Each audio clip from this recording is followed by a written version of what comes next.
안녕하십니까. 오늘 이 시간에는 우당 이회영 선생에 대해서 말씀을 드리고자 합니다. 우리 독립운동가 중에서 수많은 애국지사들이 있지만 우당 이회영 선생에 대해서는 일반인들에게 비교적 덜 알려져 있는 편입니다. 다행히 최근에 일부 연구가들이 있고 또 저술도 나오고 해서 상당히 알려지고 있습니다마는, 그러나 전체 일반 국민들에게는 다소 생소한 분 중에 한 분이지요.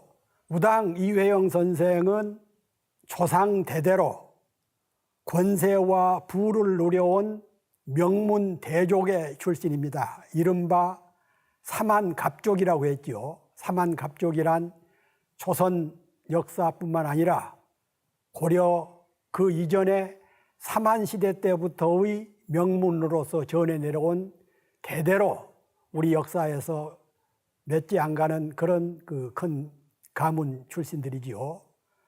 나라가 망할 때 이분들은 자신들이 가지고 있었던 모든 기득권을 포기하고 조국 독립을 위해서 해외로 망명해서 신흥무관학교를 만들고 직접 독립투쟁에 나섰던 그런 분들입니다.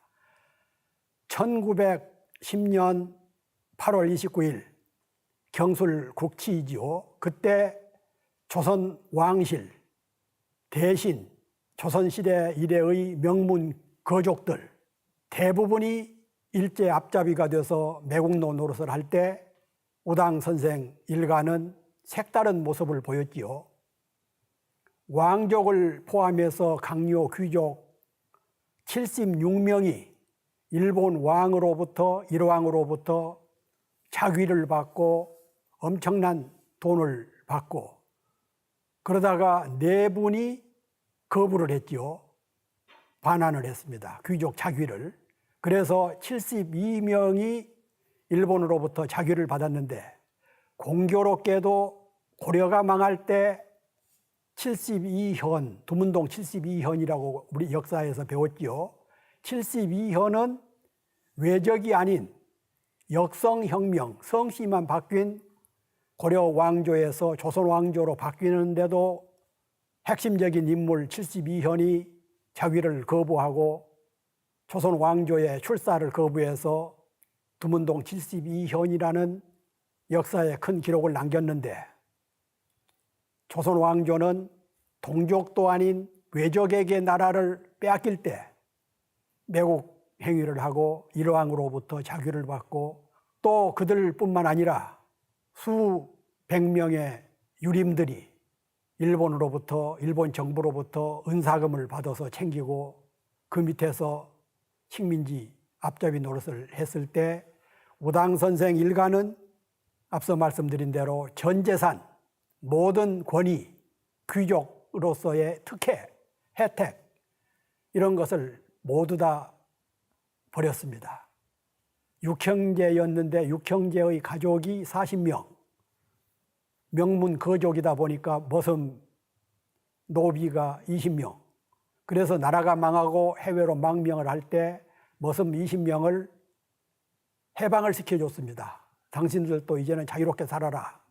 그러나 워낙 이분들의 대의 명분이 옳았고 평상시에 머슴이나 노비들에게도 잘해줬기 때문에 20명 노비들도 한 사람도 이탈하지 않고 주인을 따라서 함께 망명을 했습니다.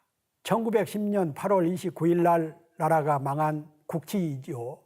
그 해에 연말에 두만강 강물이 얼 때 비밀리에 그동안의 재산을 다 팔아가지고 전 가족 노비까지 해서 60명이 두만강을 건너갑니다. 그분들의 재산이라는 것이 지금 가치로 따지면은 수백억, 수천억에 해당이 되죠. 당시 이분들의 농토는 경기도 남양주에서 서울 한성, 명동성당, 지금 명동성당 부근까지가 그분들의 그 집안의 논이나 밭을 거치지 않고는 도착할 수 없다고 할 정도로 논밭이 많았지요. 그분들의 생가가 지금 명동에 있는 YWCA 명동 성당 그 근처였습니다. 이런 재산들을 비밀리에 헐값에 다 팔아서 군자금을 가지고 두만강을 넘어가지고 만주로 망명을 했습니다. 그래서 이 재산을 가지고 처음에는 학교를 세우고 그러다가 나중에 신흥무관학교를 세워서 10년 동안 일본의 일제의 추적을 피해서 만주 산간 지역을 돌아다니면서 10년 동안에 독립군 군관 장교지요 3,500명을 육성했습니다. 이분들이 나중에 청산리 대첩, 봉오동 대첩, 광복군, 의열단, 독립군 이런 지도자들이 됐고 혁혁한 독립운동에 앞장섰던 애국 열사가 된 겁니다. 60명 망명 식구 중에서 해방 후에 살아오신 분이 딱 한 분 있었습니다. 6형제 중에 다섯째 동생이었던 다섯째 아들이었던 이시영 선생. 우리나라 정부가 수립되고 초대 부통령을 했던 성제 이시영 선생이지요. 나머지는 싸우다가 죽고 심지어는 6형제 중에서는 굶어 죽은 분도 있었어요.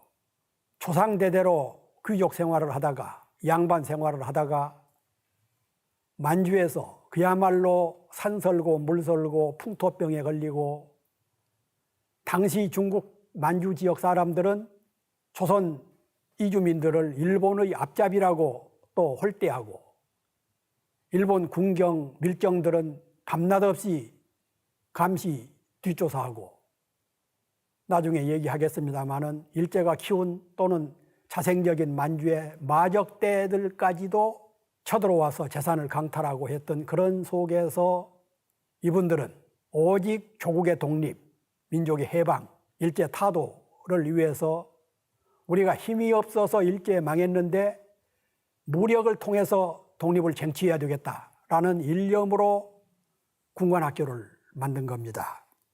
오늘 이 시간에 주역인 우당 이회영이란 사람은 어떤 분인가?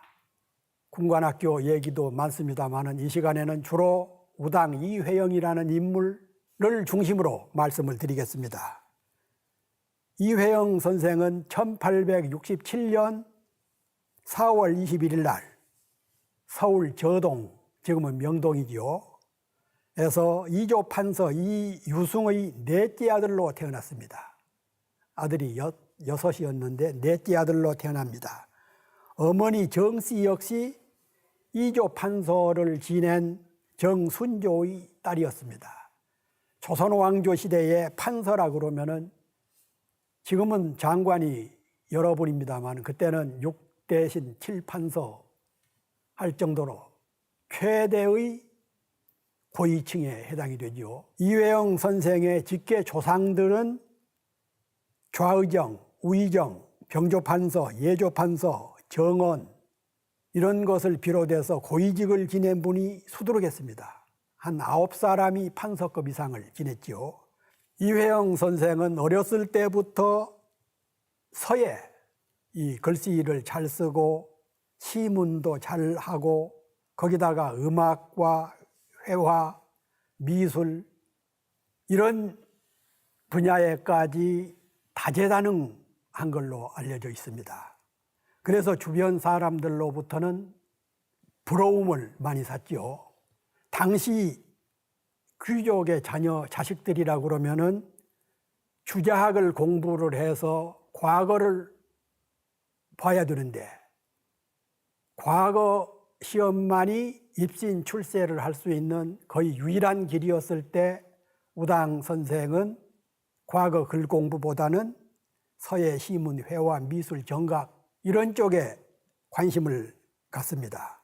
당시의 양반 자제들에 비해서는 좀 특수한 것이죠. 과거를 봐야 출세하고 대를 이윽고 할 수 있었는데 그런 것을 버리고 다른 학문, 거기다가 신학문까지 공부를 합니다.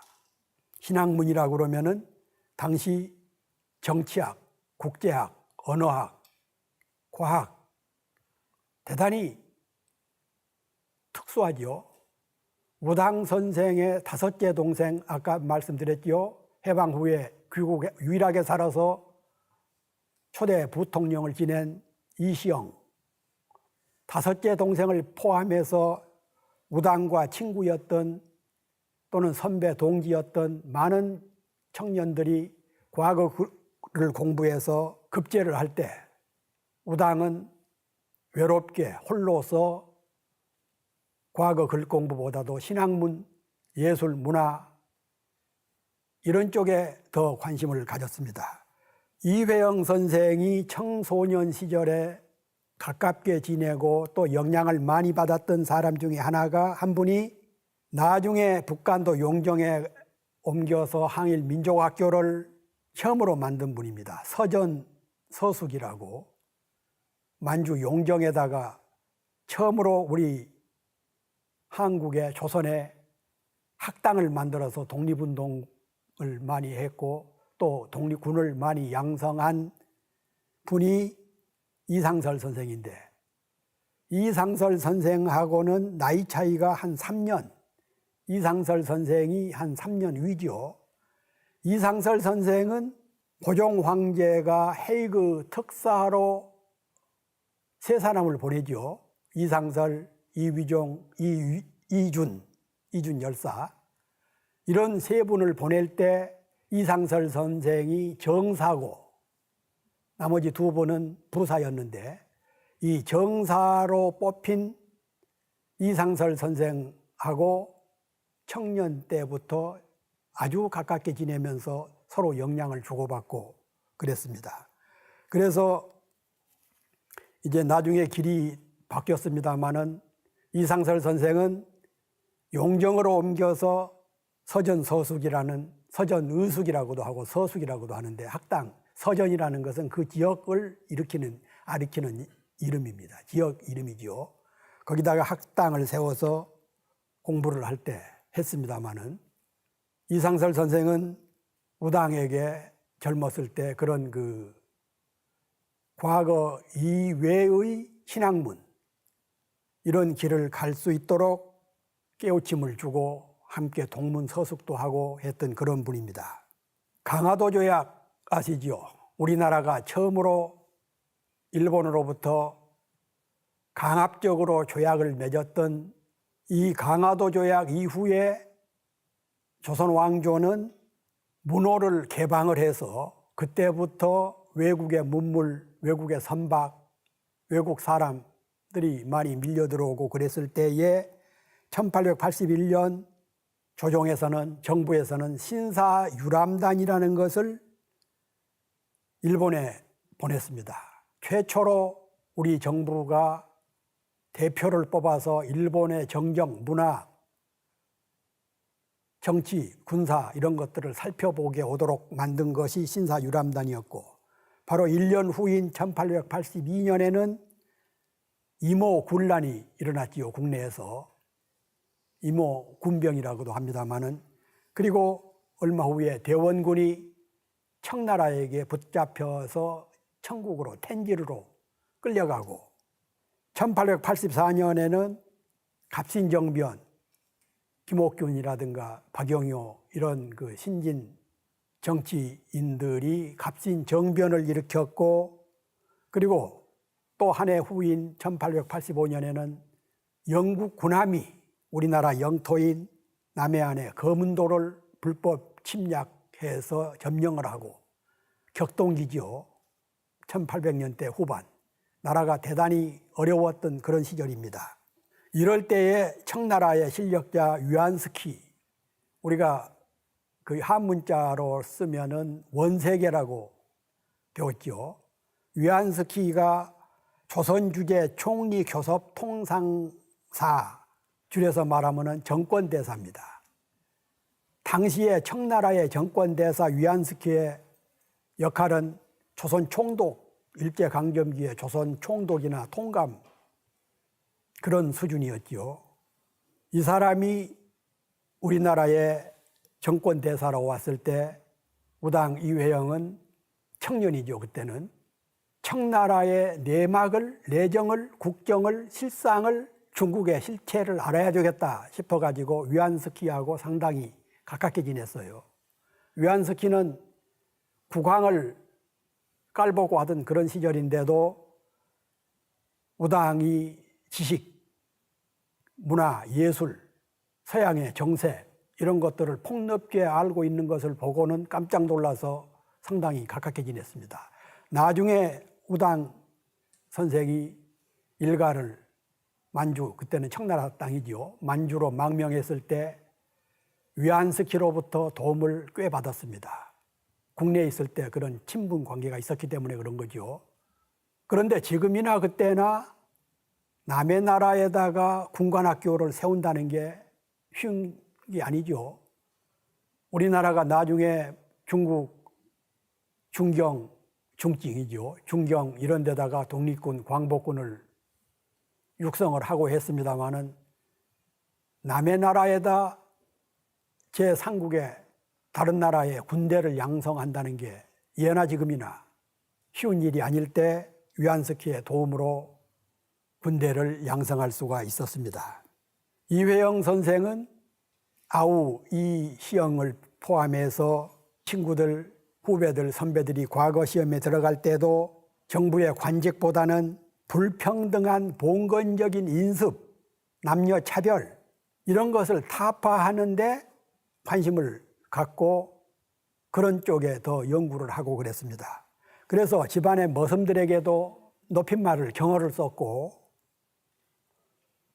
그래서 상놈과 양반의 차별을 없애고 당신은 20대에 10대 후반에 남편과 사별해도 청상과부로서 여성들이 재혼을 못하고 할 때 이런 잘못된 풍습을 타파하는 데 앞장서고 이런 계몽 활동을 했지요.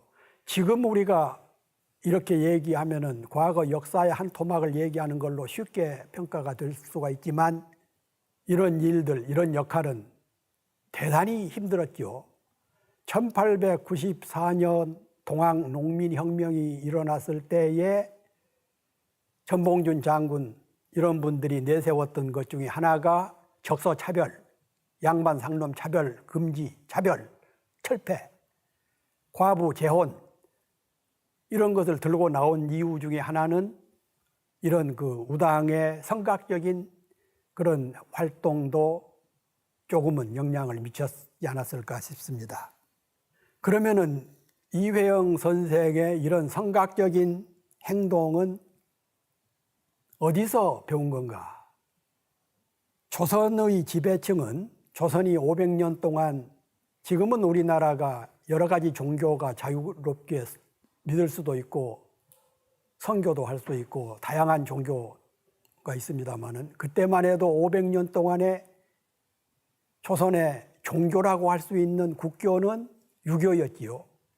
유교 중에서도 주작, 원래 유교 사상이라는 것은 상당히 꽤 좋은 학문이고 종교고 그런데 우리나라에서는 이게 후반에 들어서면서 허례의식, 형식주의 이런 게 지나치게 빠져가지고 실질보다는 허식, 그래서 종교가 유교가 크게 타락하고 있을 때에 그런 속에서도 일부에서는 양명학이라고 해서 명실상부, 지행일치, 형식보다는 실질 이런 것을 소중하게 여기는 양명학이 도래하기 시작을 했습니다. 조선 왕조 유교를 신봉하는 세력들에게는 이단으로 몰려서 많이 희생이 되고 그랬습니다마는 양명학의 계통을 이어받은 사람들, 그래서 이건창이라든가 이건성이라든가 이런 분들은 이제 중앙에서는 견디지 못하고 강화도로 쫓겨가서 거기서 공부를 하고 학생들을 가르치고 있는데 이런 분들의 양명학을 공부를 하고 영향을 받고 그러면서부터 우당은 같은 형제 중에서도 같은 친구들 중에서도 유달른 그런 모습을 보이기 시작을 했고 또 그때 당시 이런 양명학 계통뿐만 아니라 조선에서는 서재필 박사, 미국에서 일찍 공부를 하고 귀국을 해서 국내에 들어와 가지고 독립신문을 만들고 독립협회를 조직을 하고 만민공동회를 통해서 모든 국민들은 평등하다라는 그런 논리를 펴고,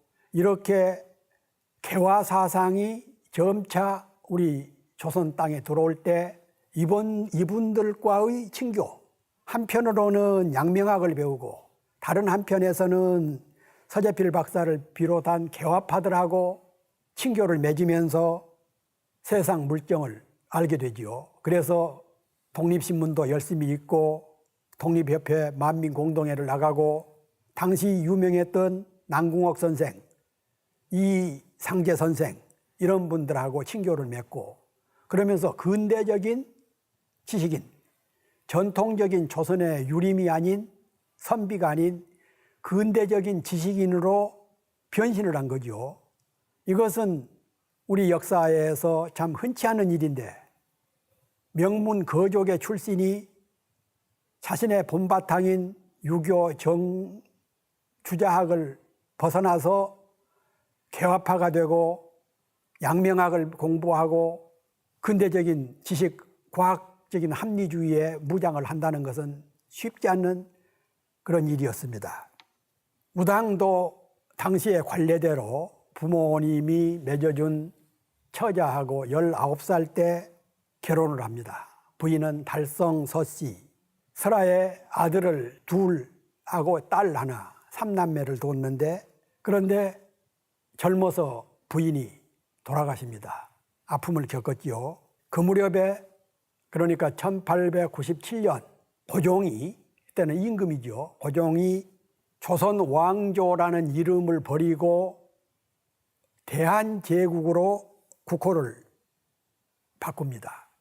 인조 반정 때부터 쓰기 시작했던 청나라의 연호를 버리고 광무라는 연호를 쓰고 나라 이름도 조선에서 대한으로 바꾸고, 그런 때가 1897년이죠.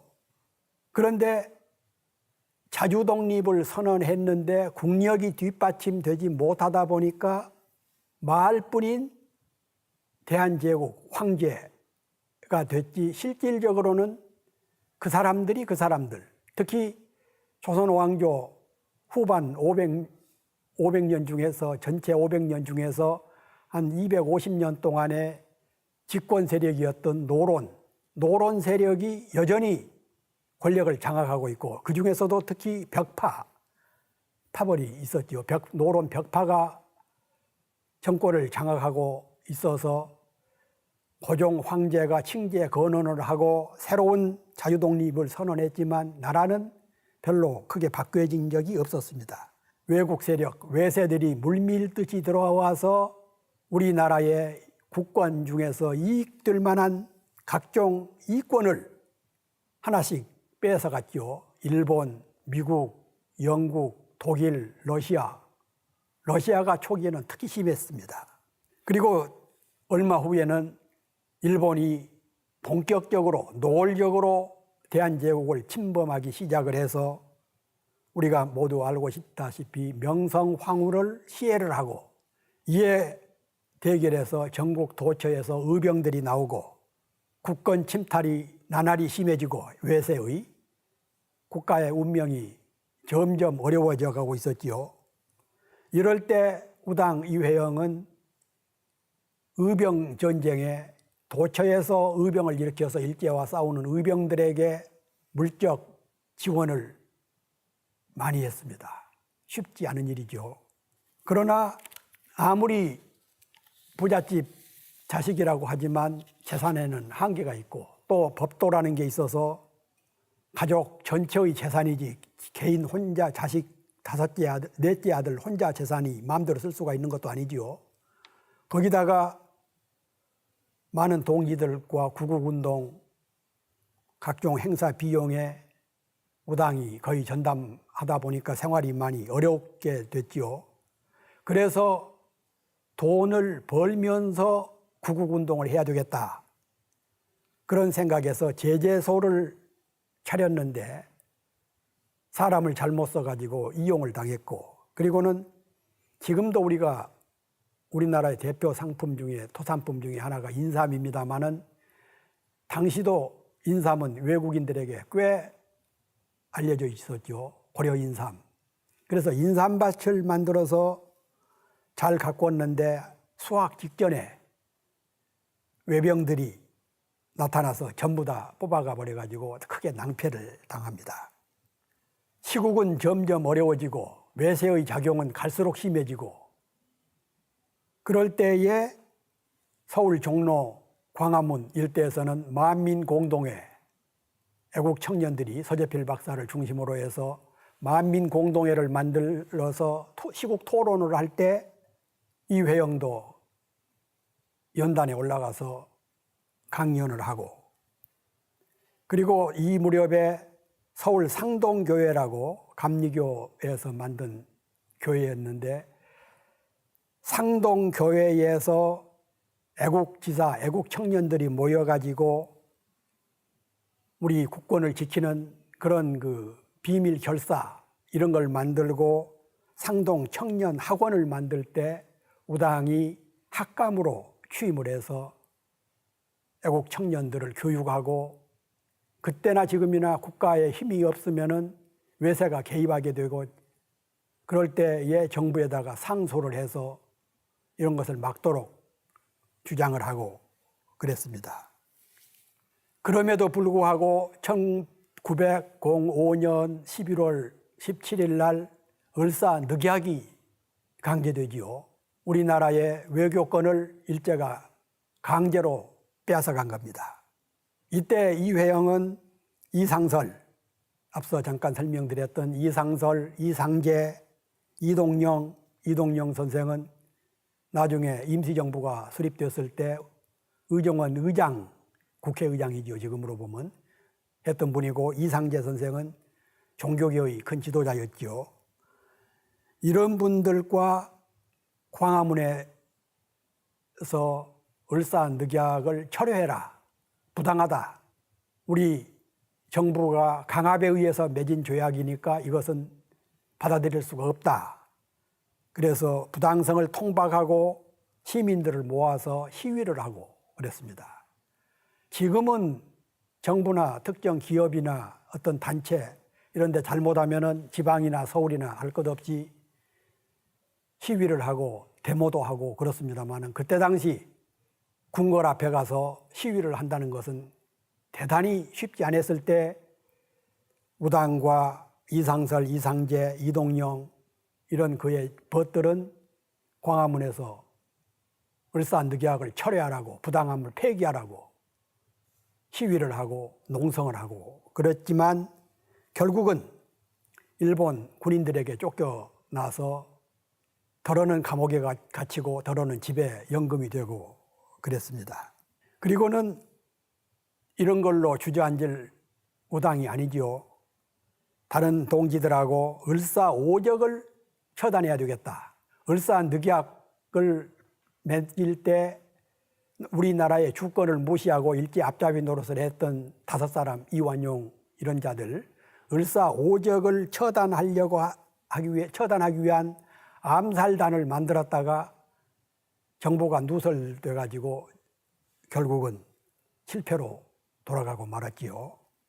그래서 일본이 조선에다가 통감부를 만들고 외교권을 박탈하고 우리나라 국권을 거의 송두리째 빼앗아갈 무렵에 이대로는 참을 수가 없다 싶어가지고 그래서 그때 당시에 네덜란드의 수도 헤이그에서 세계 44개국이 참가하는 제2차 만국평화회의가 열린다는 정보를 듣고 우당은 여러 날 생각 끝에 헤이그에다가 우리 특사를 파견해서 고종 황제가 결코 을사조약에 서명하지 않았다. 강압에 의한 것이다. 이런 사실을 폭로하기로 하고 준비를 서둘렀습니다. 그러나 그때 이미 고종 황제는 일본 사람들이 거의 차단을 하고 있어서 접근이 쉽지가 않았지요.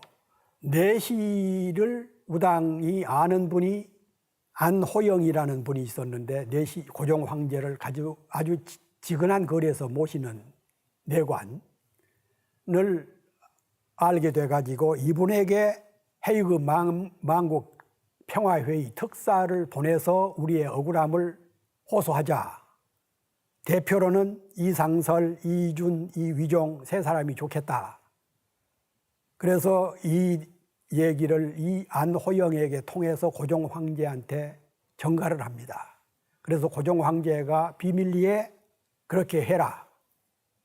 그래서 결국 세 사람의 특사가 선정이 됐고 그분들은 멀리 한 3개월, 4개월, 지금은 헤이그, 네덜란드 헤이그 하면은 12시간 정도 비행기 타면은 갈 수가 있는 거리인데 그때는 러시아 블라디보스톡으로 해서 모스크바로 해서 4개월 만에 도착을 했는데 그나마 일본이 거부를 해가지고 회의장에 참석을 못했습니다. 1907년 헤이그 특사 100주년 때 제가 독립기념관에서 일할 때인데 그때 헤이그 현장에서 세미나도 하고 이분들이 머물렀던 여관도 찾아보고 그랬는데 그때 당시 헤이그의 신문에 보니까 헤이그 바닷가에는 일본 전함이 2척이 비상대기하고 있었다. 그리고 나중에 이준 열사가 분통이 터져서 거기서 순국을 했는데 어떻게 돌아가셨는지 자세히 지금까지도 사망 원인이 안 밝혀져 있었죠. 일본 전함이 2척이나 대기하고 있었던 걸로 봐서는 일본 측의 작용이 아니었나, 모해가 아니었나 싶습니다만 아직 기록은 찾을 수가 없습니다.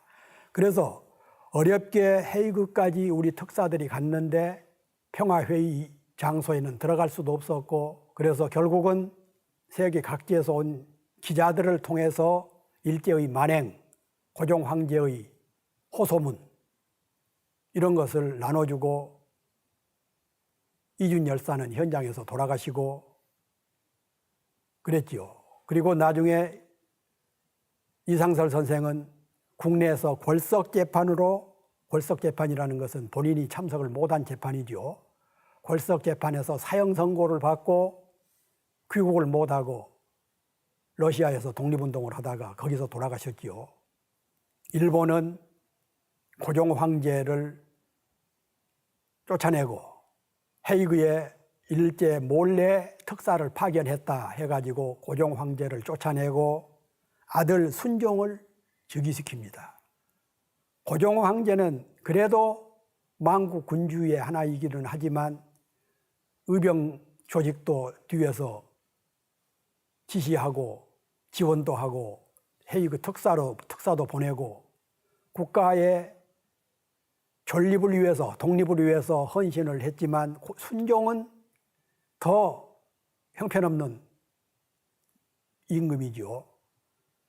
그래서 그걸 알기 때문에 일제가 우리나라 국권을 완전히 강탈하기 위해서 고종보다는 순종이 낫겠다 싶어서 헤이그 특사를 빌미 삼아서 고종을 쫓아내고 퇴위시키고 순종을 왕으로 앉혔던 겁니다.